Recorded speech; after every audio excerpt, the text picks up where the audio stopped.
welcome, Tamala. And I really appreciate, again, with us having just met each other, you coming on the podcast. I'm very, very interested to hear more about it for myself. I always like to, have a little visit with my guests, especially people that I don't know well personally. But then I like to hear a lot of it fresh on the podcast, so that way all the reactions, all of my thoughts are going to flow naturally with it. So you have a very powerful story, and if you want, just go ahead and share that with us. Well, thank you so much for having the opportunity to come on and share kind of my message. I am now a Christian author and speaker, but it was because of my story that I got to this point. This point was not where I ever planned to be. God takes us on crazy journeys, and a lot of times it comes through a story that isn't always a pretty story. I grew up in North Dakota in a rural town, about 3,000 people, on a farm. And if you're old enough to remember Little House on the Prairie or the Waltons, I've had people that said that my family made them look dysfunctional. So it was as traditional as they come. There's 4 girls in the family. I'm deviant number 2 child, a little bit of the wild hair in me. But all of us, because when you live on a farm, all of us have to be able to help out and to be able to pull your weight on the farm. A farm cannot run without kids a lot of times. So especially in those days, now it's a little bit different because of technology and stuff, but in those days it required a lot of labor. So all 4 of us girls knew how to drive a tractor, round up a herd of cattle. We could do all of those things. And so that was during the week. We were farm girls. On Sunday morning, we were going to church in our Sunday best and all dressed up, and we were treated like ladies.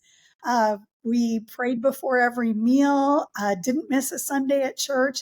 I came from a family where, at church, grandma and grandpa are there and aunts and uncles are there and everybody kind of sits in their typical place. My life was exactly how it was supposed to be. Grew up very traditional, graduated high school. The only thing I ever wanted to do was be a nurse. So when I was 16, I started working as a nursing assistant in the neighboring town in the nursing home. It was kind of when I found my niche. My older sister was extremely successful in school. I struggled a little bit more. So I just didn't really have that identity until I found that. I knew I was always going to be a nurse, graduated high school, went to college to get my degree in nursing. And there I met the gentleman that later became my husband. It was over a summer, and I stayed in the college town and worked over the summer. I lived with a group of girls. He lived with a group of guys. One of the girls that I lived with and one of the guys that he lived with were engaged. So we had one of the most fun summers ever. We were grilling, we were playing. Pictionary was hot at that time. So that was one of the things we did. Spent hours, late hours, just having a lot of fun. And I found out that he wanted to date me. And I was like, no, he is not my type at all. But I knew at the end of the summer he was going to be transferring. And we got along super, super well. And so I'm like, what the heck? Why not? He's transferring in a couple of months. Well, about 3.5 years later, I actually did end up marrying him and had graduated with my nursing degree. And I was very happy working as a nurse, being a wife. A couple of years after we were married, had our first child, ended up having 3 children, 2 boys and a surprise little girl. She was kind of a blessing, but not one that we were really planning on. And kids were growing up. We were doing all of the parent things, all the school activities, all of those things. Life was really good. As our kids got to later grade school, junior high age, we decided that we wanted to start fostering. We kind of felt like we had this parenting thing under control. So we started doing some foster care. I should back up a little bit and just say that my husband, great partner, the fact that we got along so well, it took me some time to learn that it wasn't just about attraction that you date somebody. It's about having that communication thing and that best friend thing. And that served us extremely well. However, my husband was witty. He was super, super smart, but did things that just surprised all of us. It's that kid that just is a little bit disheveled because they're so smart. That was kind of his personality. So you never knew what he was going to come up with. One year we had went across the state to where my parents live, about almost 300 miles away. And all of my sisters were there. We had a great holiday. We had left. We're on the drive back to where we lived. And I get a text from one of my sisters, and they're like, "What shoes does he have on?"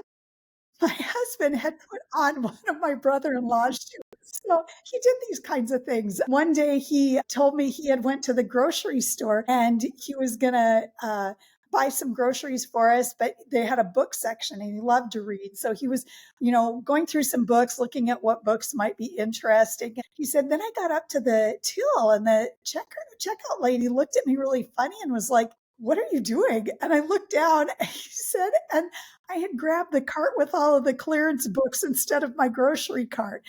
So life was always an adventure with him. There was never very many days that there wasn't some humor, but we also were really good partners. It was one time his brother and his wife came to visit us.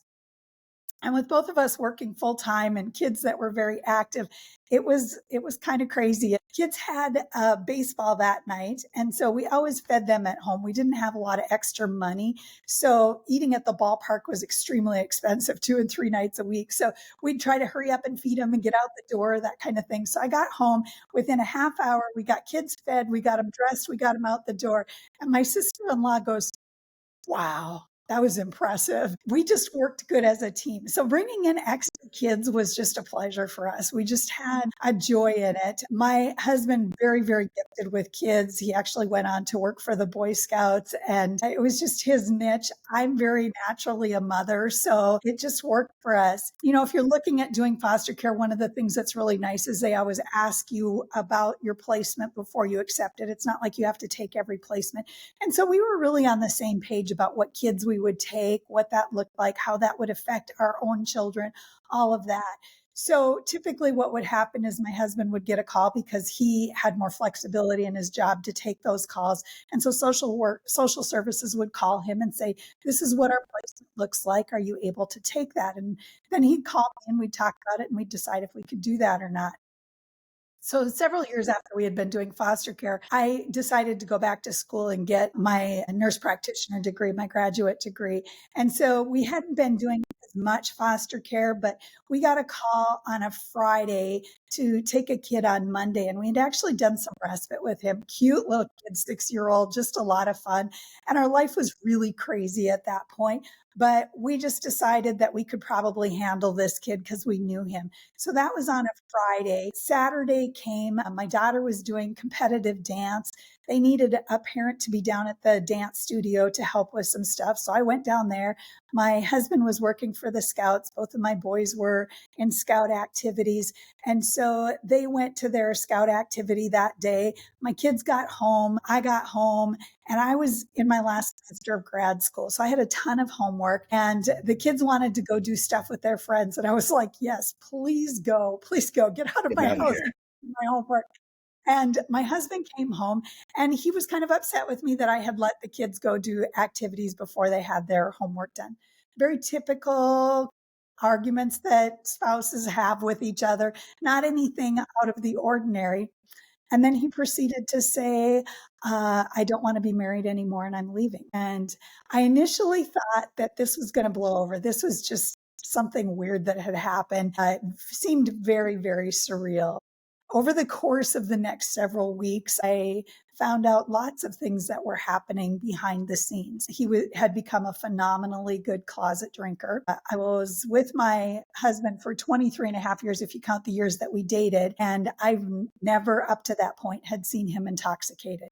He drank to function. He was working from home, so he had managed to find a way in which he could drink and be able to still do his job and continue to work.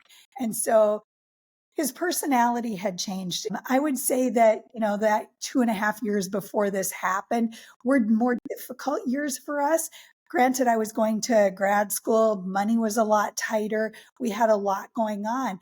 But My divorce was final less than a week before my 20th wedding anniversary. So over 20 years, we had had periods in our lives that were harder seasons.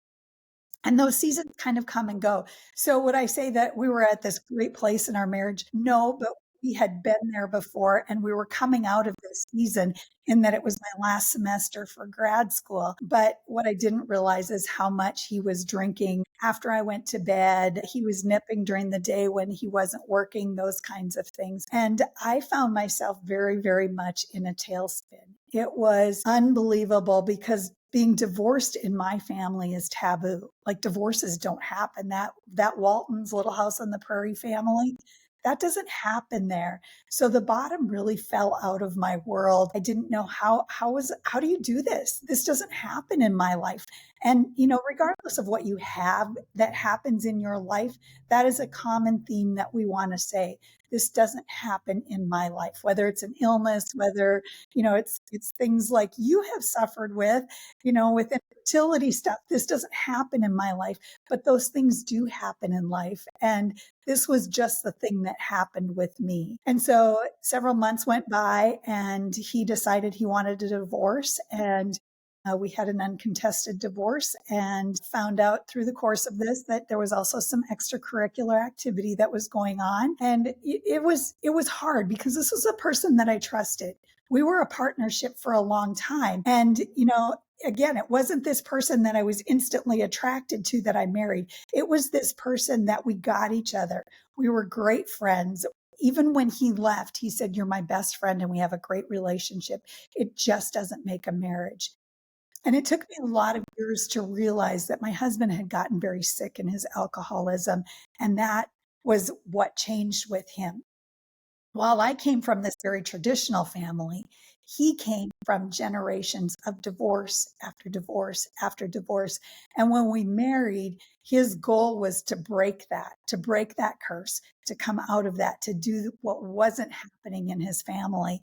And yet he ended up succumbing to that as well. So it's been a crazy journey. And had those things not happened, I would not be where I'm at in my faith. I would not be writing books. I would not be speaking on platforms. I would not be doing any of that. So regardless of what you deal with, there are some great things that can come out of it. In the midst of it, you don't see anything great.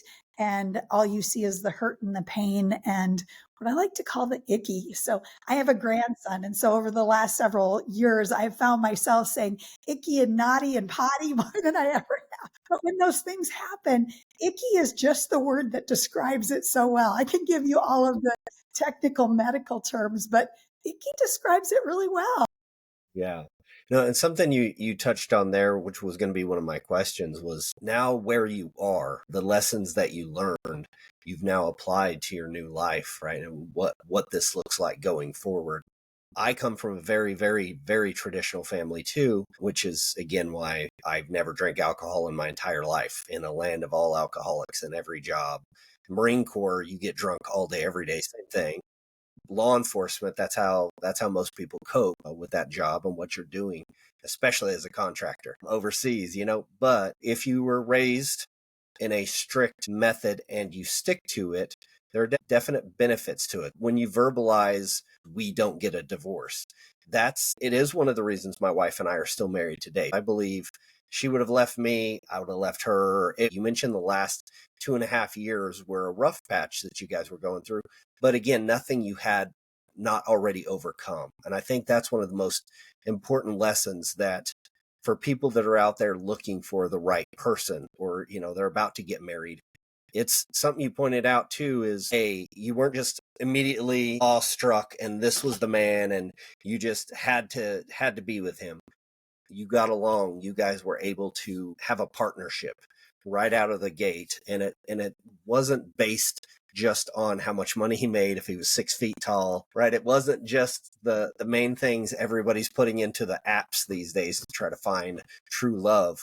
So having that realistic expectation of really not looking as much at the superficial, it usually is what I advise people. But that doesn't mean that if you went for the guy who wasn't as attractive and wasn't 6 foot, 6 figures, all those things, that doesn't mean that it's a guarantee that that person's just going to be this great, amazing person through your entire life. And the fact that you guys made it almost 20 years I think that's the hardest part for any of us, because we're coming up on 18 years in December. I mean, I can remember before getting married hearing of those stories, and you hear of the preacher who runs off with one of the members of the church, right? You just hear about that and you just shake your head going, well, how does anybody make it? If these people are not making it, how does anybody make it? And I think it's very easy for people to just kind of have a very, terrible look at marriage. But again, you got, nearly 20 good years out of your marriage. And now you're in a place where you learned life lessons that you're going to carry forward, but that you're going to teach your own children. And that's what you're sharing right now on a podcast.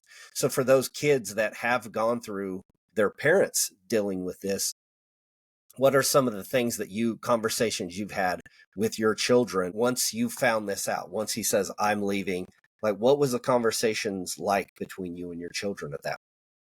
So once I first figured it all out, because it took some time before I put the pieces together as to why this was happening, because again, why would you expect an alcoholism as the etiology of all of this if he was never getting drunk? That just didn't fit together. And once I figured it out, I sat the kids down and I said, you have to understand, this is not your dad. This is your dad being sick right now. This is your dad has developed this alcoholism, and that is where this comes from. And so really displacing it and trying to take some of it off of who he is, because I know that my kids would not be who they are today had he not been a great dad. And that's the part that's really hard in all of this, because not only did he leave me and estrange me over the course of time, he's also estranged the kids to a certain extent as well. And I think that it's the battle that he's dealing with internally. And so I think a few things. So number one, alcohol is so central in our world. I was driving home the other day past a liquor store and the bar and grills, and I was just like, man, has the enemy done some good work here, because he has made something that is so poison to so many people such a central thing to our lives. There are so many people that think if I told them tomorrow that you can't have any more alcohol the rest of your life, that would be catastrophic for them. And when does that become something that is controlling you more than you're controlling it? And so I think there's that. I think that you need to be wise in looking for those red flags. I am still single to this day, 13 years later, and it's because I have wisdom now in seeing that. I am a nurse. You know what nurses are? They're really, really, really good codependents, because we like to fix things and we like to make things better.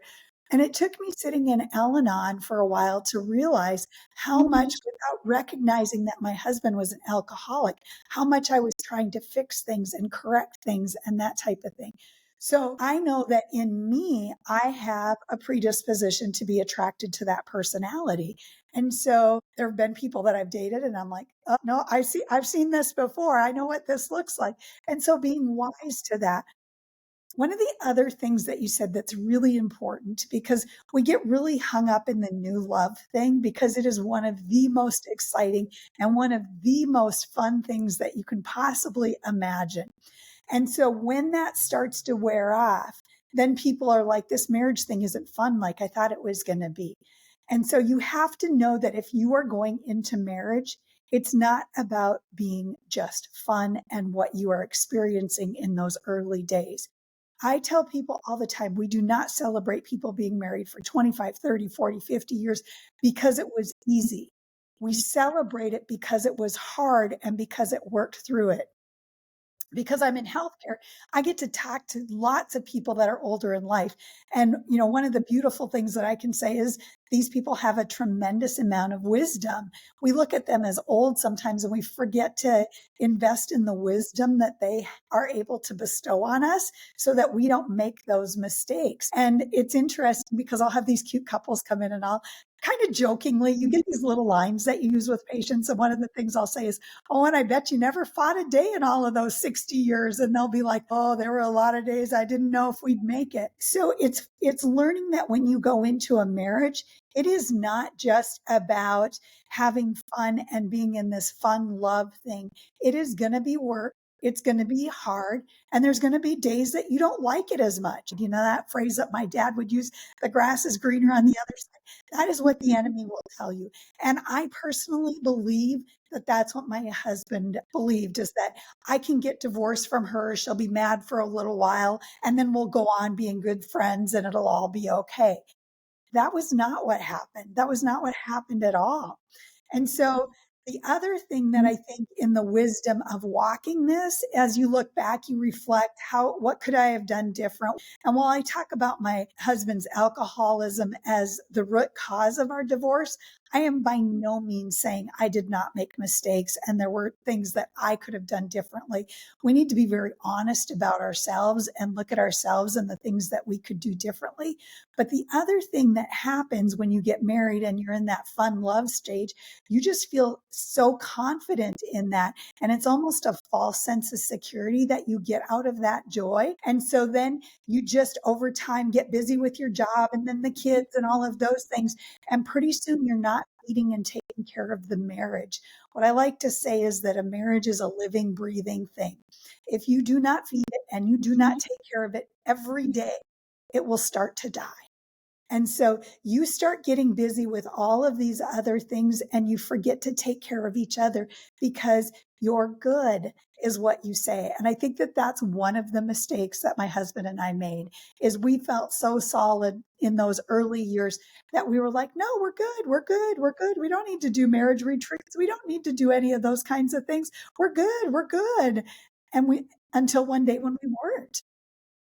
So I think those are all really important lessons as you look for that partner. You want somebody who is going to fight and that isn't somebody who gives up easily because you're going to need that over the course of the years.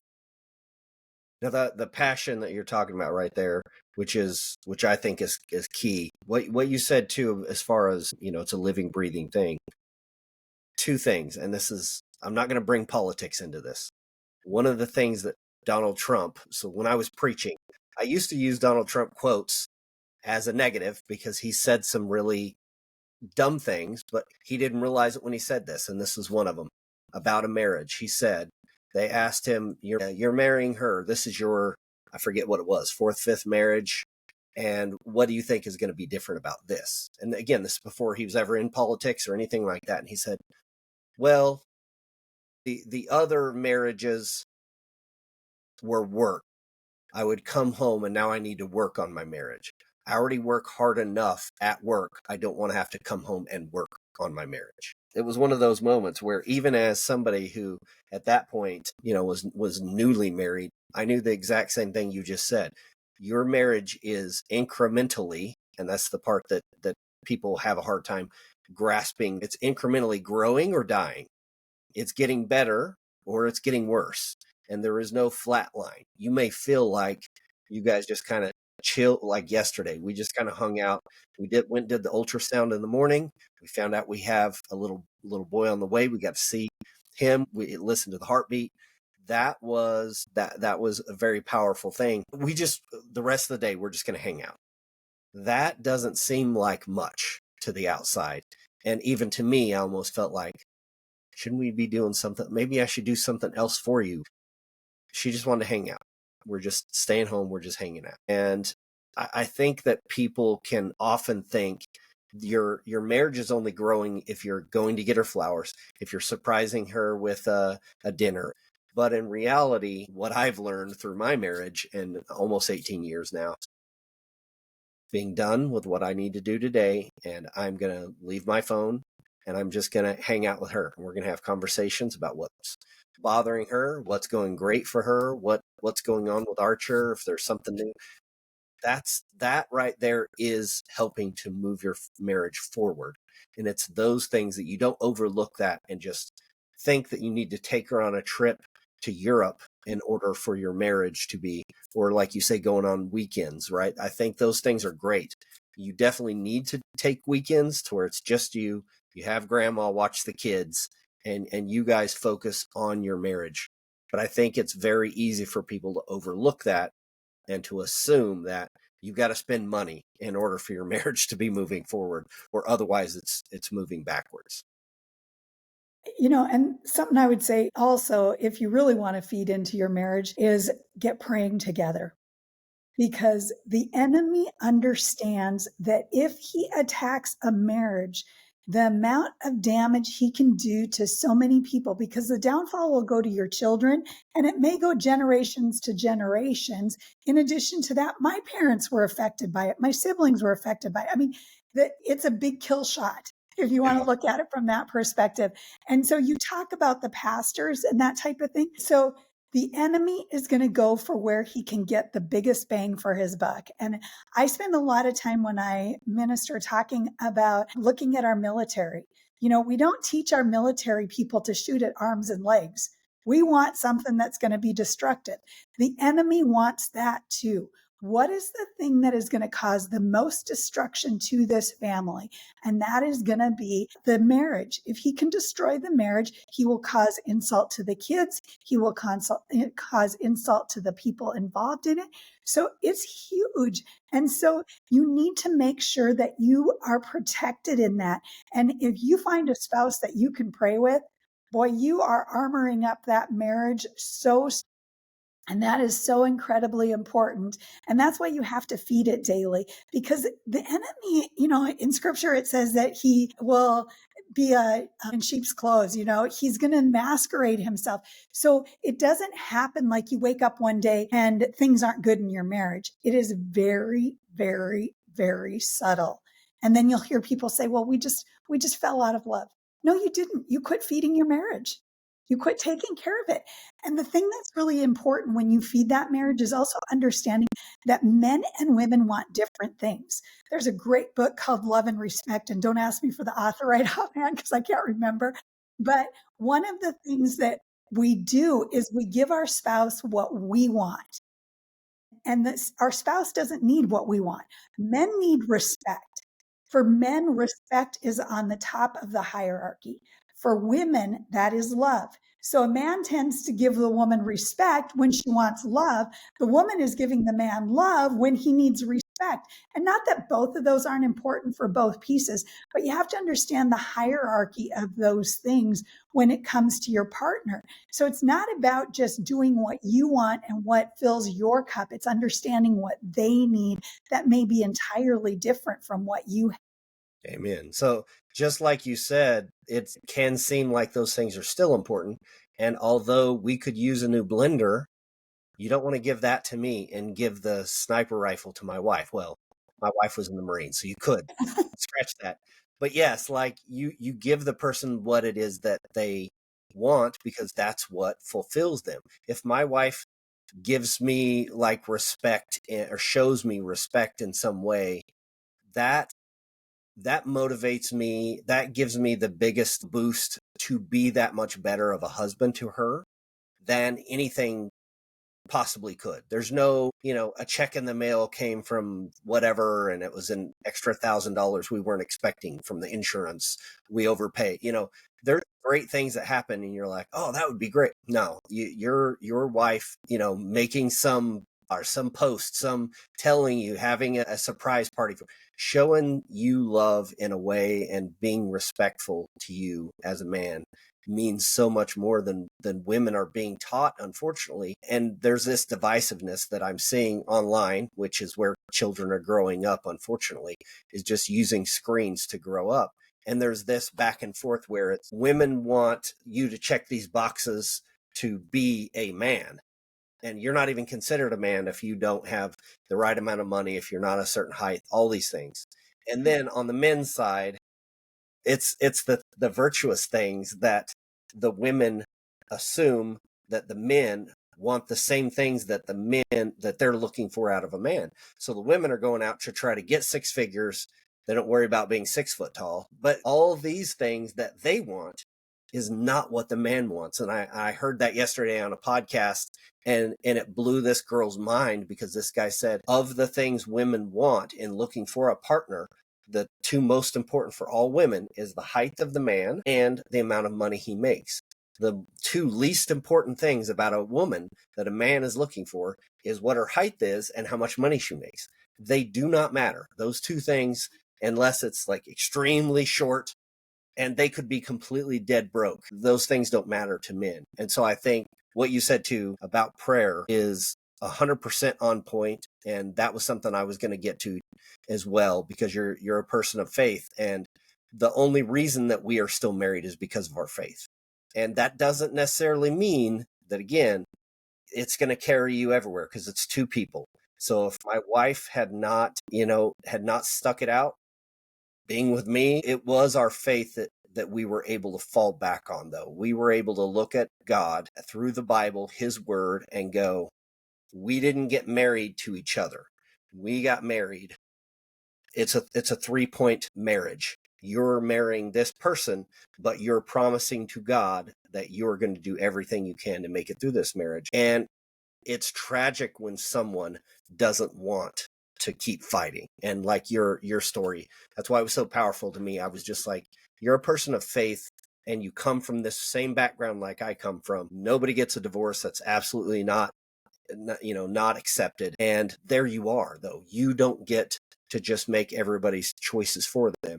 And the generational thing that you pointed out is what I think is very, very underrated. So many people don't realize that if they get a divorce, one of the consequences is their children, they get to, air quotes, be happy, more happy in the moment, because every new relationship brings that whole new freshness of, okay, I get to start over. Oh, everything's so new with you. And, oh, I don't like what you're doing here and you don't like what I'm doing there, but that's fine. And then 2 years later, now they're getting a divorce because those little things added up, and now it's work again.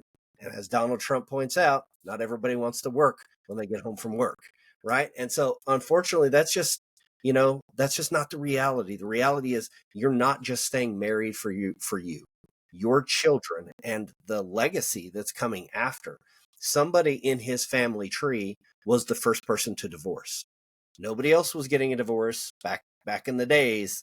People weren't just getting a divorce willy-nilly. And that one person started a chain reaction where the next kid and the next kid and the next kid thought that was a better option. And again, we're not going to go back into everybody's situation and figure it all out, but you can see the trickle down effect that if you come from, and it applies to almost everything bad. If you come from a family with multiple suicides in your family, as mine does, you're at a higher risk. If your family tree, you have alcoholics that are in your lineage. My grandfather was an alcoholic and committed suicide. So that's double on me, right? The things that we're making decisions on, whether to feed our marriage or not, to focus on what makes us happy, what makes us more money, what makes us fulfilled in our career in some company that doesn't care about you. Everybody's finally learning that now, me included. We're learning so many of these life lessons that I really hope that the audience pays attention to what actually happened to you in real life. This isn't just some thing on Reddit somewhere, right? This is you, a living person who had to actually suffer through and live through this, and your children. Fortunately, as you already pointed out, like your husband didn't just divorce you, he now has become estranged to them. And I think that's one of the biggest tragedies of divorce, is because these children, they didn't decide to have you as their parents. You don't get to choose your family, as my family used to say all the time. But this is who we are. You're stuck with us. Alcoholics, drug addicts, criminals, it is what it is. Whoever you were born into is where you're born. And you have to suffer for their poor decisions. And when you get older, you can try to break that mold. But, it's how much more of a hill are you giving your child to climb to get back to a place where the future of your family lineage is happily married, fighting through the struggling, not just giving up or giving in to addictions, which I think is the thing that nobody wants to really focus on, because that goes to personal responsibility. And nobody wants to, to admit that they're actually at fault. They want to blame it on society, blame it on this, blame it on that. I have this condition. But in reality, your husband wasn't drinking to just stay blackout drunk. He was drinking to cope with something that he dealt with. But he already had the roadmap that everybody that came before him had given up on their marriages. So he was just going to do the easy thing. It's going back to what you learn, and that's what he had learned. But, my one son, very wisely, spent a lot of time in counseling. He was extremely close to his dad. There was some burden that he had in all of this. How old were your children when you got divorced? 12, 14, 16. But he spent a lot of time in counseling, and wisely, he said to me one time, if I don't take care of this now and figure this out, it will continue to haunt me. My husband had some trauma from when he was young that I believe he never dealt with, and that's what resurfaced. So, single for 13 years, some people will say, well, there's got to be something wrong with her. She hasn't gotten married. I could have gotten married. There's been relationships that I've been in that I could have gotten married, but I saw that this was not going to be good, and I saw where that was at. But the single years have also allowed me to heal. It's allowed me to grow. It's allowed me to evolve into a much better person than I ever was before. The first time I ever spoke as a Christian speaker, I wasn't planning on saying it, but the words just came out of my mouth after I gave my testimony. And I said, would I ever choose to go through this again? Absolutely not. Would I ever choose to be the person that I was before this? Absolutely not.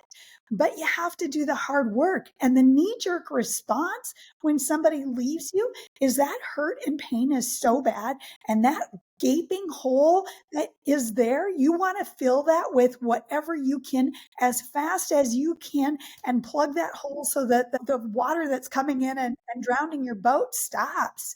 And a lot of times when people start to do that, they make bad decisions and end up in relationships that after the honeymoon phase are worse than where they were before they started this. So I think that's really important. One of the other things that I was going to say, as we were talking about the difference with men and women, and because I've been a nurse practitioner for a lot of years, I work oncology now, but I used to do primary care. And I get a lot of these women in that are 30, 40s, I don't feel like sex anymore. That's just not important to me. I think it's important that people understand how their spouses are made. You don't understand that if you start denying your husband that, because men are wired for that very innately, then you're not going to get the I love yous. You're not going to get the things that you need. In healthcare, when somebody is really short of breath, we talk about this cycle that they get in. They get short of breath, they get more anxious, they get more short of breath, and they get in this horrible cycle. Well, that's what happens sometimes when you stop having sex, when you stop telling each other you love each other, you get in this horrible cycle. And I haven't heard that, so now I'm not giving him this, and then he's not giving you that. And it's got to be broken. You got to give each other what each other needs, even on days that you don't feel like it. And that's something that, as a police officer, I think I had mentioned to you before. I always worked the 4 p.m. to 1 a.m. We called it the domestic shift where I did, because you're dealing with a lot of wrecks, but then after that, pretty much the rest of your night is all domestic disputes. And especially on the holidays when everybody's showing up and Uncle so-and-so can't get along with, cousin so-and-so. You just have all of these arguments that people can't take care of themselves. And then you get to come in and be everybody's babysitter. And you get to sit here and try to tell 40, 50, 60, 70-year-old people how to be adults and how to behave with each other. And I think that's one of the most frustrating parts is what you just described is every time that I was dealing with people going through divorce and their common law to where they've lived together for, multiple years, which has became more and more common the longer I was in law enforcement. Now it's becoming much, much more common. And it's always the same thing. It's that tit for tat. It's that you did this, so I'm not doing that. And you're not doing that, so I'm not doing this. Well, if you're not going to do that, then I'm not going to do. And you're literally having a war in your own home where you're not going to help them do anything and they're not going to help you do anything. And nobody at any point wants to sit back and go, and this is benefiting me how? And then you see the people who actually try to make it work. And it's very rare, of course, but you go to a domestic and they're fighting. And then you as a cop have to separate them. And then I go over and I have to be a counselor. I haven't been trained, but I am absolutely a great counselor. I go over and I just start talking logical. I'm like, hey, you're upset. She broke your lamp. Get it. My wife broke my lamp last week.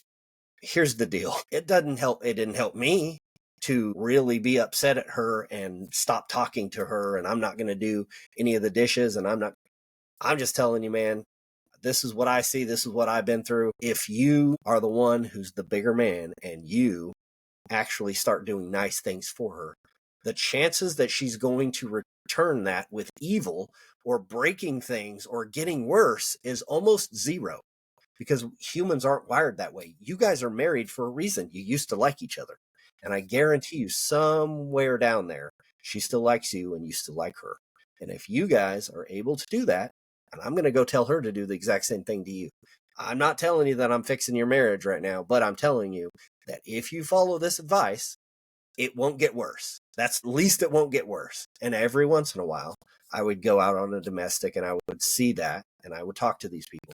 And then they were a frequent customer, and then it would finally happen. And so then you would stop getting calls there, but you would see them because you'd still take calls in the neighborhood and you would see them, and they're married and they're not getting domestic calls all the time and they're still sticking it out. I think that was one of the most rewarding. And I think that's why I had to stick on that shift, because I got to really be there for the people that are going through the worst day, specifically where them and their spouse and the kids are seeing it and the neighbors are seeing it. And it's so bad that the police have to get involved. And now at your most vulnerable time, somebody's trying to be reasonable with you and just trying to help you to literally, I'm not here to check a box. I'm getting paid by the hour, but I really am invested in your marriage, because your marriage means your kids aren't going to grow up to be criminals and they aren't going to be as likely to end up having teenage pregnancies and be addicted to drugs and all the coping because their parents hated each other and neither of you cared about the kids in their mind, whether you do or not. And so they split. And so I just think that all that to say, I've seen what happens on people's worst days, and I've seen people that have turned that around, but nothing will turn things around as fast as if you're starting to pray together, if you start being the one who worries about your eternal souls. And if you're a Christian and you believe that, that's the easiest way for me to reach through to somebody. If I see they're wearing a cross necklace, I couldn't just come out and be like, sorry, you're a Christian. But if I saw things, it would be pretty easy to figure that out. And I'd be like, your kids are going through this, they're seeing this. And I would reason that from that angle, though, too. Important because it's a 3-strand cord. Right. Oftentimes in marriage, you're going to feel like you're giving 110% and the other person isn't giving anything. And so it works great when one of you feels that way and one is pulling more than the other. But there's going to be times that both of you are not pulling what you need to. And that's why you need that 3-strand cord. I read something recently and it said, are you getting married because you want something out of it? Or are you getting married to serve the other person? Because if you're getting married to serve the other person, that's a marriage that's going to work. Yes. We tend to want to be self. I mean, look at all of our selfies, all of the things we do to promote ourselves. We get very self-centered, but if we can change our focus and be very focused on our partner, that can change that perspective a lot. One of the things that my counselor had said, because yes, I did some counseling for a while after all of this, but he was talking and he said, when one person turns it to the off switch, there's nothing you can do. And for somebody who's a really, really good codependent, that's a hard thing to hear because I fix things. I take care of things. I make them better. And, sometimes you can't, but you can't just stop trusting. There's going to be times, no matter what you do, there's going to be times that have a story like mine. And I think it's important to know that God will take and he will make something good out of that if you push through those hard things. Amen. And I do want to make sure and get to this before I forget, because we keep going off on tangents, but I want to know now where you're at. You mentioned you've been single now for 13 years. You're focused on, spreading this message and helping others to not have to go through what you had to go through. And I think that's more important than most people realize. And the reason why I even got into podcasting, because when I bear with me for a second, I went to the federal prison system. And one of the very first things I learned was that we're learning from ground level. I'm a police officer. I know some things, but now I'm going into a prison, and there I'm having to learn from the ground up. I have to learn my own lessons. But prisoners do the opposite. They all have a collective hive mind. They all have this wisdom that has been passed down from each other to each other to each other. And it stayed, the wisdom and the knowledge has stayed in the building, if that makes sense. And so this prison I was at had been built in the 1930s. It's one of the older prisons in existence. And those inmates are still passing down the same information and the same wisdom and growing and building. So when a new inmate shows up, if he clicks up with a gang, if he clicks up with this network, they're sharing with him all of these things. Obviously, they're not masterful teachers per se, but they have this amount of wisdom that is automatically something that you better pay attention to, because this could save your life. And I really wish that we as a society and as Christians were able to reach to those young people that are going through things and share this wisdom that you've been through, so that they can at least have that in the back of their mind and pay attention to the red flags. Because as you talked about, he wasn't this drunk getting DUIs all the time, in and out of court, and you're still trying to fix him and all these things. There were different signs that must have been there. But without faith, without having trust and faith in your partner, you don't have a marriage. That's what marriage is. The second you start following your spouse, putting trackers on their vehicles, checking their phone constantly, and all those things, that's not a marriage. Now, this is somebody who you're holding captive, and you're waiting for them to make a screw up. And that's a terrible scenario. If you're with someone that you feel like you need to do all those things with, then you need to recognize that that's not the type of person you need to marry. And if somebody's doing that to you, the exact same thing, because that's not going to be healthy at all. The only reason you are able to struggle through the hard times is because there's that trust. Even if you don't like him at that moment, even if tit for tat goes back and forth, you didn't do this, I didn't do that, you did this, I did this, you still have the respect for each other, the love for each other, even if it's not being shown at that moment. And your story and what you're being able to share with people now is powerful, so that they don't have to go through what you went through. So your husband having the red flag, we'll say, of having a history of their family of divorce. This is a key lesson that I think every young person should pay attention to. When you are vetting a person for a long-term relationship, and especially for marriage, you should really get to know their family. And I think that's one of the things sitcoms laughs off and everybody just kind of disregard. Nobody likes their mother-in-law. That's not good. That's not normal. And one of the wisest pieces of advice I've ever received in my life was from my mother when I was trying to decide who I should seek in a long-term relationship. And my mom said about a future wife, you shouldn't look for a girl that you love and then get to know her family. You should look for a family you love and find out if they have a daughter. And when she said that snapped in my brain, and it's been there ever since. And that's exactly what happened. I ended up marrying a woman who I really did love her family, and I still do. They built her to who she is, and I have that great relationship with. And if you do that, you're going to see a lot of those red flags that you would have otherwise not even known about. If that makes sense. So, right now I am working as a Christian author and speaker. I still work full time as a nurse practitioner. So, because I'm very type A, so I don't sit still very well. Naturally. But I released a 30-day Christian devotional a couple of years ago. Last year, I released a book called Overcoming When It Hurts. And then this fall, I will be releasing my second devotional that's in the devotional series. I'll give you a little hint that the picture on the book evolves over the series. So it's going to be a 3-part series. Okay. Never thought I would be writing a book. That is not my mojo, but God just laid that on my heart, and that's what I've been doing. I am doing more speaking, doing some really exciting things with that. But the other thing that God really laid on my heart is coming from a family where there was really strong families, and a little bit about what you talked about is strong families tend to produce strong families that tend to produce strong families.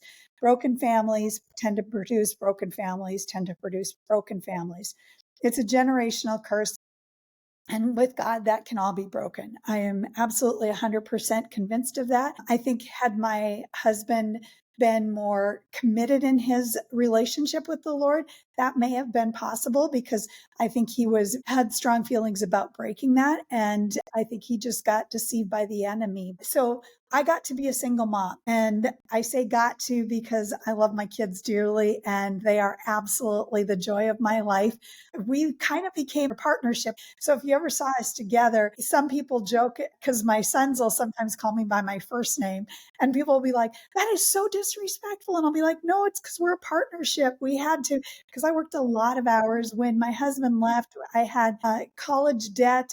We didn't have a lot of money. I was digging out of a lot of things. So it was hard for a lot of years, and everybody had to do their share to be able to make this family run. So we have a little bit of a unique relationship in that. But I went from being the strong family where you just go, these broken people, all they need to do is X, Y, and Z, to being on the side of being on the broken people and going, it's not that easy at all. So I've had a heart for single parents, particularly single moms, for a long time. And I've always wanted to do something. And starting last fall, God just really gave me a vision to start a single parent ministry. So I am excited to say that last week I got accepted by one of the organizations in town to come under their umbrella. So I will be having a nonprofit ability to fundraise and start building this ministry. So I'm building a mentoring program with that. God is just continuing to open doors, and it is absolutely amazing, because if children, particularly children that come from single mom households. Now, there's 20% of single parent households that are men. Their statistics are not quite as bad as the ones that come from single moms, but we see higher rates of suicide and depression. We see higher rates of addiction. We see higher rates of incarceration, higher rates of failure in school and not going on to get higher education. So we have all of these programs that treat all of these symptoms that come out of these single mom households, but we aren't really doing a lot to treat what's happening with that single mom as she's trying to raise these children. I say, it's like me in healthcare. If I got somebody with pneumonia and I try to give them a cough syrup to help their cough and Tylenol to help their fever, but never give them the antibiotic to treat the cause, we're not getting back to the basics. And so I have really just been passionate about starting something that really helps foster and mentor that single mom along so that she raises kids that will be able to break this generational curse. And it was interesting because this morning, as I was doing my Bible reading, I was reading the 10 Commandments and Deuteronomy. And so it's ironic that this came up today as I had just read this morning. But one of the things that sticks out, and that people who've read the Bible have probably heard, that he will curse generations for second and third generations. But did you read the next part of it? Because the next part of it is what is amazing. He says, for those that are faithful, he will bless you to thousands of generations. His curse only goes in that to 2 or 3 generations, but he will bless those that are faithful for thousands of generations. I'm like, that is amazing. We need to break the curse so that we're going down thousands of generations of great and amazing things happening because God can break this generational curse and he can change it and transform it. So I'm really calling on Christians to step up here and, be the hands and feet of Jesus to change this trajectory of what's happening in these homes. And not saying that every kid that comes out of a single parent home is not going to do well, but we know the statistics and we know that it's hard for a single parent to be able to raise these kids and to make all the money in the household and to do the laundry and the grocery shopping and all of those things. It was never meant to be as a single person. And so I say that that single parent is kind of like a widow and an orphan in scripture. It's who the church needs to be called out to help. And with God's help, it's amazing what could happen. Amen to that. I really appreciate all the wisdom that you've been sharing. And again, with your books, I definitely want to provide those links. So I'll make sure and get those from you. And yeah, it's been great having you on. We're going to go and wrap it up. And any other things that, people ask me, I might pass that on to you and get some other answers. And yeah, and maybe a little bit of time has passed and I know you've got a lot on your plate. You could come back and give us another update and kind of where you're at with your books and, and with your ministry. So I really appreciate having you on this podcast today. Well, it has been an honor and a total privilege. The one closing thing that I like to finish off when I do podcasts is if you are going through a hard time right now, there was a word of wisdom that a counselor gave me, and it was so simple and yet it was so profound. And I just want anybody who's struggling right now to hear the words, because right now when you're in the middle of it, you feel like it is never going to end, but it will. It will, if you do the work, it will end. Amen to that as well. Everything is for a time. Everything is for a season, and you will get through it. And that's what we want marriages to do. That's what we want these young kids that are struggling. That's what we want everybody to do, because when you're on the other side and you're being blessed by God, you're focused on him and focused on doing the right things. You would be amazed how many blessings that you're able to give out to other people and share. Couldn't agree more.